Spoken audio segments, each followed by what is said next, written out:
Today we are going to talk about genetics and how Punnett squares can demonstrate inheritance. To begin with, I have some examples up here on the board where we are using the pea plant as an example to demonstrate inheritance of dominant and recessive alleles. And so I have a couple of scenarios that are pretty typical with pea plants. They can come in two varieties: purple flowered pea plants or white flowered pea plants. And so we can see that if we would cross purple flowered pea plants, we should expect to have all offspring purple flowered. If we cross purple flowered pea plants with white flowered pea plants, we would expect that all offspring are purple flowered.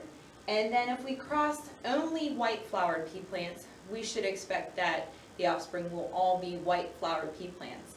But today I'm going to demonstrate this using Punnett squares, and I will also be using the Punnett squares to refresh your memories on how to complete Punnett squares. So over here on the board, I have all three scenarios right here that you see over on the screen.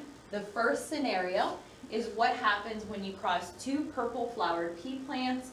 And so when we consider the alleles for two purple flowered pea plants in a homozygous dominant scenario, we have a big P that will be set up on the male gamete side, and then a big P that is set up on the female gamete side.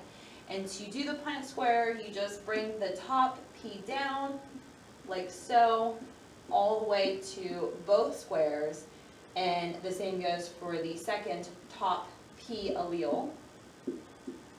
And we then look out to the side at the female gametes, and we see that this P right here would be brought across, so we fill in as such.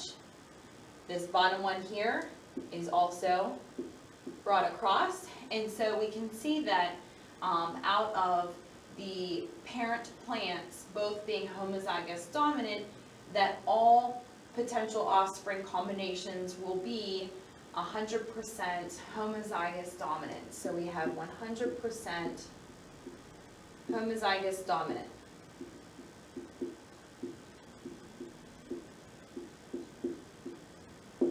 Or 100% big P, big P. In the second situation, we have a homozygous dominant with a homozygous recessive, which would be the purple pea plant with the white pea plant.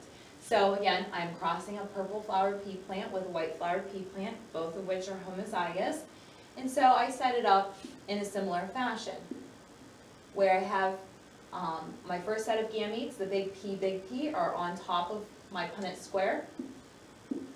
And then I have my second set of gametes that are off onto the side of the Punnett square. Now, since they are recessive and P's tend to look a lot alike, whether it's dominant or recessive, capital or lowercase, I like to underline the recessive alleles. So that way I can keep track of my capital P's and my lowercase. So I take this first one, I bring it down.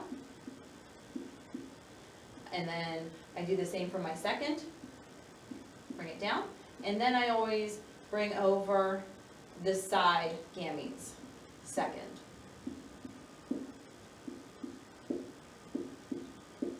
Okay, and we can see here that out of all possible combinations of gametes, it is 100% the same.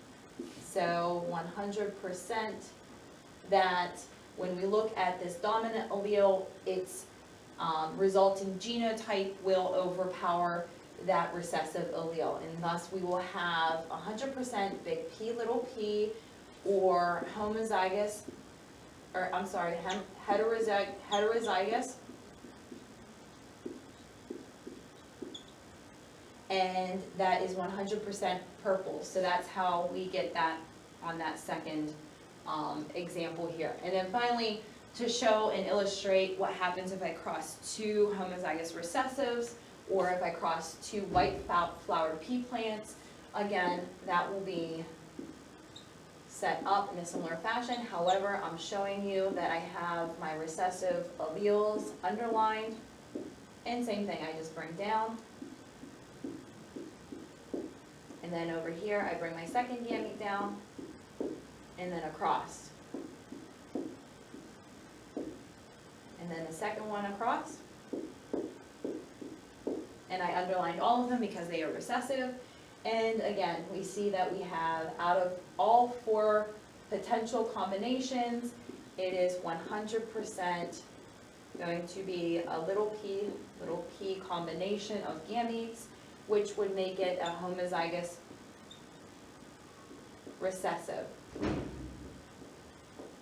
And in the case of pea plant color, the dominant color is always purple, and the recessive color is always white. So this is just a quick run through on basic Punnett squares. And if you have any questions, please make sure you contact me. Thank you.